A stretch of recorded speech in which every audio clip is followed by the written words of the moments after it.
കേരള രാഷ്ട്രീയം ചർച്ച ചെയ്യുമ്പോൾ ഈ സാമുദായിക സംഘടനകളുടെ നിർണായകമായിട്ടുള്ള പങ്ക് നമുക്കേവർക്കും അറിയാവുന്നതാണ്. മുസ്ലിം ലീഗിലേക്ക് വന്നാൽ ഏത് കാലത്തും ലീഗ് വളരെ പ്രാധാന്യത്തോടു കൂടി നിൽക്കുന്ന ഒന്നാണ്. ഇപ്പോൾ ലീഗിനാണ് വലിയ ഒരു ഡിമാൻഡ് തന്നെ ഉണ്ടായിരിക്കുന്നത്. ഈ സമീപ സമയത്താണ് NSS പിണറായി വിജയനോടൊപ്പം ചേർന്ന് നിൽക്കുകയാണ്. 2021 തെരഞ്ഞെടുപ്പിൽ NSS UDF-നോടൊപ്പമായിരുന്നു. പക്ഷേ ഇപ്പോൾ എന്തുകൊണ്ട് NSS പിണറായി വിജയനോടൊപ്പം ചേർന്നു? പമ്പയിൽ നടത്തിയ അയ്യപ്പ സംഗമം കൊണ്ടൊന്നുമല്ല. അതൊക്കെ ഓരോ കാരണങ്ങൾ. അങ്ങനെയാണെന്നുണ്ടെങ്കിൽ അന്ന് ശബരിമല നാമജപ ഘോഷയാത്രയിൽ പങ്കെടുത്തവരുടെ പേരിലെടുത്ത കേസുകൾ എന്താ പിൻവലിക്കാത്തത്? ഏതാണ്ട്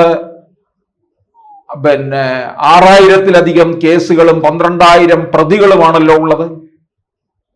പലർക്കും പുറത്തേക്ക് പോകാൻ പോലും കഴിയാത്ത തരത്തിൽ കേസുകൾ കൊണ്ട് ചുറ്റപ്പെട്ട് കിടക്കുകയല്ലേ. എന്തുകൊണ്ട് നായർ മേധാവി പിണറായി വിജയനോട് അത് ആവശ്യപ്പെട്ടില്ല? പിണറായി വിജയൻ എന്തുകൊണ്ടാണ് ഈ വെള്ളാപ്പള്ളിയെയും പെരുന്നയിലെ പോപ്പിനെയും ചേർത്ത് നിർത്തിയത്? ലീഗ് മൊത്തത്തില്, അതായത് മുസ്ലിം വിഭാഗം ഒന്നടങ്കം UDF-ൽ നിൽക്കുകയാണ്. അവരുടെ കുടക്കീഴിൽ Jamaat-e Islami, Popular Front, SDPI, Welfare Party ഇവയെല്ലാം കൂടി നിൽക്കുകയാണ്. ഇവരൊക്കെ LDF-ൽ ഒരു കാലത്തൊക്കെ ചുറ്റിപ്പറ്റി നിന്നവരാണ്. അത് വേറെ കാര്യം. അപ്പോൾ മുസ്ലിം വിഭാഗത്തിന്റെ വോട്ടിന് ഇങ്ങോട്ടേക്കില്ല എന്ന് കൃത്യമായി മനസ്സിലാക്കുന്നുണ്ട് പിണറായി വിജയൻ. അതുകൊണ്ട് ഇവരെ ചേർത്ത് നിർത്തുക. ലീഗ് എന്തായാലും UDF-ൽ നിൽക്കുന്ന കാലത്ത് UDF-ൽ വലിയ ബാർഗെയിനിങ് നടക്കുമെന്നുള്ളത് ഉറപ്പാണ്. ഇപ്പോൾ ചില വിട്ടുവീഴ്ചകളൊക്കെ ചെയ്യാൻ തയ്യാറാകുന്നുണ്ട്. അതെന്തിനു വേണ്ടി എന്ന് ചോദിച്ചാൽ, എങ്ങനെയെങ്കിലും ഏത് തരത്തിലുള്ള വിട്ടുവീഴ്ചയ്ക്ക് തയ്യാറായിട്ടും അധികാരത്തിലേക്ക് വരാനുള്ള ഒരു ശ്രമമാണ്. യഥാർത്ഥത്തിൽ UDF-ൽ ആരാണ് ഏറ്റവും കൂടുതൽ പ്രയത്നിക്കുന്നത്? മുസ്ലിം ലീഗാണ്. കാരണം ലീഗിന് അധികാരത്തിൽ വരണം. ലീഗിന്റെ പ്രയത്നം എന്നൊക്കെ പറയുന്നത് വളരെ കൃത്യമായിട്ട് കാര്യങ്ങൾ നടക്കുമെന്നുള്ളതാണ്. അവരുടെ ഈ അനാവശ്യമായ വിഭാഗീയത കൊണ്ട് മൂടത്തില്ല. കാര്യങ്ങളിലേക്ക് കൃത്യമായി പോവുക, അധികാരത്തിൽ വരാനുള്ള വഴി നോക്കുക, ഏതെങ്കിലും തരത്തിൽ ഘടകകക്ഷികളെ ഇങ്ങോട്ടേക്ക് അപ്പുറത്ത് നിന്ന് ഇപ്പുറത്തേക്ക് കൊണ്ടുവന്നാൽ തങ്ങളുടെ സീറ്റ് പോലും കൊടുക്കാമെന്നുള്ള രീതിയിലേക്ക് വാഗ്ദാനത്തിലേക്ക് പോവുക. ജോസ് കെ മാണിയെ ഇപ്പുറത്തേക്ക് കൊണ്ടുവന്നു കഴിഞ്ഞാൽ തിരുവമ്പാടി കൊടുക്കാം എന്ന് പോലും പറഞ്ഞതിന്റെ പിന്നിൽ എന്താണ്? എങ്ങനെയും അധികാരത്തിൽ വരിക.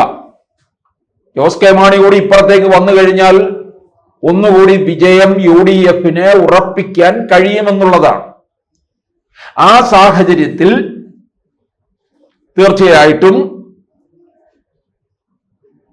ഇങ്ങനെ വിട്ടുവീഴ്ച ചെയ്തു പോകുമ്പോൾ UDF അധികാരത്തിൽ വരികയാണെന്നുണ്ടെങ്കിൽ ലീഗിന്റെ മേൽക്കൈ തന്നെയായിരിക്കും ഉണ്ടാകാൻ പോകുന്നത്. ഏതെങ്കിലും കാരണവശാൽ തോക്കുകയാണെങ്കിൽ, UDF അധികാരത്തിൽ വരാൻ കഴിയുന്നില്ല എന്നുണ്ടെങ്കിൽ, ഒരുപക്ഷെ കോൺഗ്രസിനേക്കാൾ കൂടുതൽ സീറ്റ് കിട്ടാൻ പോകുന്നത് ലീഗിനായിരിക്കും. കോൺഗ്രസിന്റെ മേൽവിലാസം തന്നെ പോകുന്ന അവസ്ഥയിലായിരിക്കും. ലീഗിന് പ്രതിപക്ഷ സ്ഥാനം കൊടുക്കേണ്ടി വരും. പ്രതിപക്ഷ നേതാവ് ലീഗിൽ നിന്നായിരിക്കും. കുഞ്ഞാലിക്കുട്ടിക്ക് അതിനുള്ള ഭാഗ്യം കൂടി ഉണ്ടാകും. കുഞ്ഞാലിക്കുട്ടി അത് ആഗ്രഹിക്കുന്ന ആളുമാണ്. അധികാരത്തിൽ വന്ന ഉപമുഖ്യമന്ത്രി പ്രതിപക്ഷത്താണെന്നുണ്ടെങ്കിൽ പ്രതിപക്ഷ നേതാവെന്നുള്ള സ്ഥാനം കൂടി ലഭിക്കുമെന്നുള്ളതാണ്. ഈ ലീഗ് ഇത്രത്തോളം അപ്രമാദിത്യം കാണിച്ചു നിൽക്കുന്ന UDF-ൽ അകത്തോട്ട് NSS കൂടുതൽ ഇതിലേക്ക് ഇറങ്ങിച്ചെന്നാൽ പോലും അത് NSS-ന് വേണ്ട തരത്തിലുള്ള പരിഗണന കിട്ടില്ല എന്നറിയാം. വെള്ളാപ്പള്ളി നടേശൻ തന്നെ പറയുന്നുണ്ട്, ഈഴവ സമുദായത്തിനകത്ത് യാതൊരു പ്രാധാന്യവും UDF-ൽ നൽകുന്നില്ല. UDF പലപ്പോഴും ഈഴവരെ ഒഴിവാക്കുകയാണ്. KPCC പ്രസിഡന്റായിരുന്ന K. സുധാകരനെ മാറ്റി നിർത്തി. ഇനിയിപ്പോൾ തൃപ്പൂണിത്തുറ മണ്ഡലത്തിൽ കെ ബാബു മത്സര രംഗത്തേക്ക് ഒന്ന് മാറി നിൽക്കും, അവിടെ മറ്റാർക്കെങ്കിലും കൊടുക്കും. അടൂർ പ്രകാശാണെന്നുണ്ടെങ്കിൽ എം പി ആണ്, എം പിമാരെ ഒന്നും കേരളത്തിലേക്ക് മത്സരിപ്പിക്കാൻ പോകുന്നില്ല എന്ന് പറയുന്നുണ്ട്. അടൂർ പ്രകാശിന്റെ കാര്യത്തിൽ പ്രത്യേക പരിഗണന കൊടുത്തെങ്കിലായി, കാരണം UDF-ന്റെ കൺവീനർ കൂടിയാണ്. ഉണ്ടായിരുന്ന അവരുടെ ഒരു മണ്ഡലം ഇവർക്ക് തിരിച്ചിനി പിടിക്കാൻ പറ്റുന്ന ഒരു അവസരം കൂടിയാണ്. കോന്നി നഷ്ടപ്പെടുത്തിയതാണ്. അപ്പോൾ ആ സാഹചര്യത്തിൽ തീർച്ചയായിട്ടും പിന്നെ കോൺഗ്രസ് ഇത്തരത്തിലുള്ള ചില കാര്യങ്ങളിലേക്ക് പോകുമ്പോൾ ലീഗിന്റെ ഒരു അപ്രമാദിത്യം കാരണം NSS ഭയക്കുന്നു എന്നുള്ളതാണ്. കാരണം അധികാരത്തിൽ വന്നു കഴിയുമ്പോൾ NSS അവിടെ അപ്രസക്തമായി തീരുന്നതായിരിക്കും നമുക്ക് കാണാൻ കഴിയുക. ലീഗ് തന്നെ കൂടുതൽ ഭരണകാര്യങ്ങളിലേക്ക് കടക്കും. ഉപമുഖ്യമന്ത്രി പദത്തിലേക്ക് എത്തുക മാത്രമല്ല, അഞ്ചാം മന്ത്രിയൊക്കെ കഴിഞ്ഞു. അത് 2011-ലായിരുന്നു. 6ാം മന്ത്രി പദവിയിലേക്ക് വരെ പോകും. ഈ ലീഗിന്റെ ബാർഗെയിനിങ് പവർ 2026 ഒന്നുകൂടെ കൂടുമെന്നുള്ളതാണ്. ഇത് UDF അധികാരത്തിൽ വന്നു കഴിഞ്ഞാലും വലിയ ഭൂരിപക്ഷം ഒന്നും ഉണ്ടാകത്തില്ല. ഇപ്പൊ ലീഗിന്റെ റോള് വളരെ നിർണായകമല്ലേ? ലീഗ് എന്ന് പറഞ്ഞാൽ അവരുടെ സീറ്റുകളൊക്കെ തന്നെ വിജയിച്ചു വരാൻ അവർക്ക് കഴിയും. കഴിഞ്ഞ തവണത്തേക്കാൾ കൂടുതൽ വിജയം അവർക്ക് ഇക്കുറി ഉണ്ടാകും. അവർക്ക് കൊടുക്കുന്ന മണ്ഡലങ്ങൾ അവർ സേഫായിട്ട് കാര്യങ്ങൾ നോക്കും. പ്രത്യേകിച്ചൊരു ഭരണവിരുദ്ധ വികാരം അതിശക്തമായി നിൽക്കുന്ന സാഹചര്യത്തിൽ അത് ലീഗിന് കൂടുതൽ നേട്ടമുണ്ടാക്കിയെടുക്കാൻ കഴിയും എന്നുള്ളതാണ്. ഈ വരുന്ന നിയമസഭാ തെരഞ്ഞെടുപ്പിൽ കോൺഗ്രസിനെയും UDF-നെ സംബന്ധിച്ചെന്ന് പറയുന്ന വിധി നിർണായകമായിട്ടുള്ളതാണ്. കാരണം അവരുടെ ഒരു നിലനിൽപ്പാണ്. കോൺഗ്രസിനെ സംബന്ധിച്ചിടത്തോളം അവരുടെ ഭാവി 26-ലാണ് തീർച്ചപ്പെടുത്താൻ പോകുന്നത്. കേരളത്തിൽ അവരുടെ ഭാവി എന്തായിരിക്കും?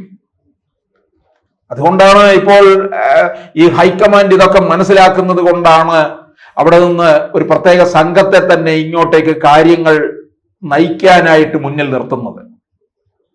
അതിലൊക്കെ എത്രത്തോളം വിജയം ഉണ്ടാകുമെന്ന് കണ്ടറിയണം.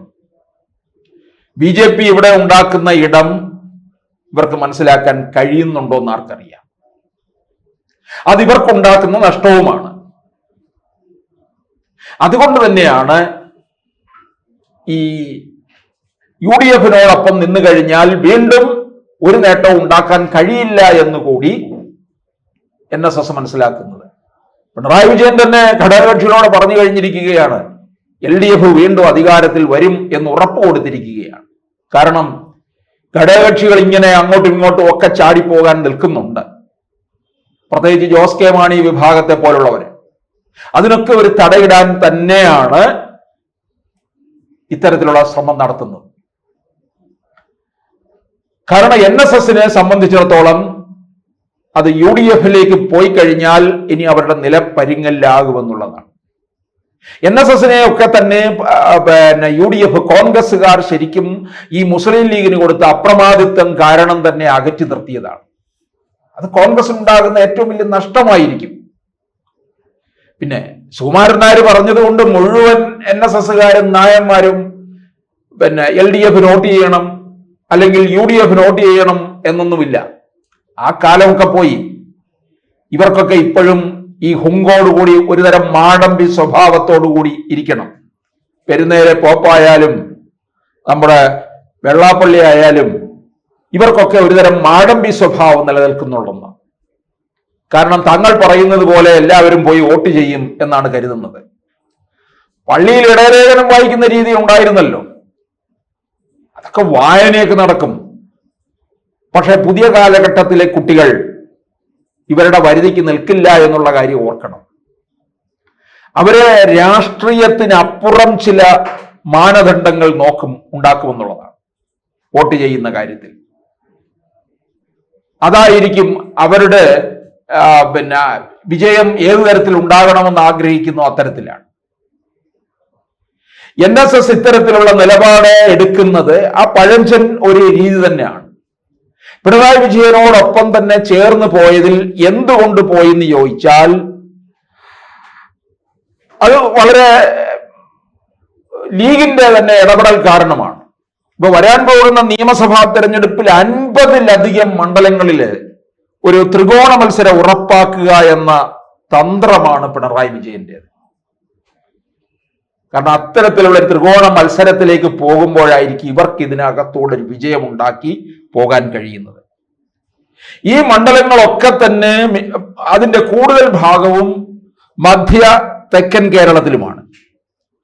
കോൺഗ്രസ്, CPM, BJP ത്രികോണ മത്സരം വന്നാൽ അവിടെ എപ്പോഴും നമുക്കറിയാം CPM-ന് നേട്ടമുണ്ടാകും.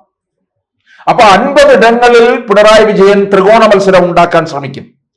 തിരുവനന്തപുരം, കൊല്ലം, ആലപ്പുഴ, പത്തനംതിട്ട ജില്ലകളിലെ മണ്ഡലങ്ങളിൽ ഉണ്ടാകുന്ന ത്രികോണ മത്സരം CPM-ന് വലിയ തോതിൽ ഗുണം ചെയ്യുകയും ചെയ്യും.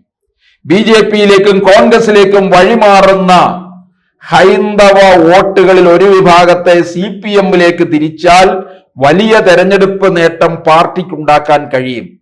ഈ 4 ജില്ലകളിൽ നിന്നുമായി 20 സീറ്റുകൾ കോൺഗ്രസ് പിടിച്ചാൽ മാത്രമേ UDF-ന് ഭരണം ലഭിക്കൂ. ആ സാധ്യതയെ അട്ടിമറിക്കാനാണ് പിണറായി NSS-നെ രംഗത്ത് ഇറക്കിയിരിക്കുന്നത് തന്നെ. അപ്പോൾ പിണറായി NSS ബന്ധത്തിന്റെ നിഗൂഢത എന്ന് പറയുന്നത് ഇത് തന്നെയാണ്.